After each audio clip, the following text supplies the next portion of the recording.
this world is coming to. But I want to just take up this question of did I have to do it? Because I think sometimes we think the only motivation to get involved in struggle is when you yourself have been pinned to the wall. And that's not actually true. A lot of people are involved in the struggle and they have to do it because their humanity is at stake. Right. I was having a talk with some friends the other day about this question of white allies, which I sometimes object to that language. The white allies of the black movement. Because on the one hand, if in terms of the Black Lives Matter movement, for example, I want to be a good ally in the sense that I want to listen, I want to learn. I don't want to come in and pretend I know everything, either because I'm older or because I have certain cultural power or racial privilege.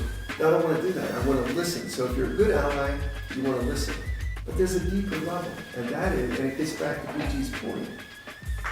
The deeper level is, I don't want to think of myself as an ally. I want to think of it as my struggle in this sense. And it's complicated, but in this sense, in the sense that I'm not free if you're not free. We could make it an analogy with men and women. The reason feminism can be a very important movement for men is because when women are equal and win their equality, we can get off of our ridiculously well-defended high horse and be happier and better and more human. Their struggle is our struggle. So you're an ally, but at the same time, you want to embrace it and say it's my struggle. Who made this point brilliantly the first time I ever read it was James Baldwin.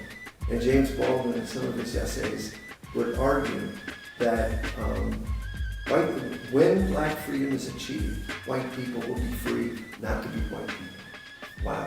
What a profound idea. Because it takes a lot of energy to hold on to your, to kind of always be barricaded and walk down the street frightened and miserable.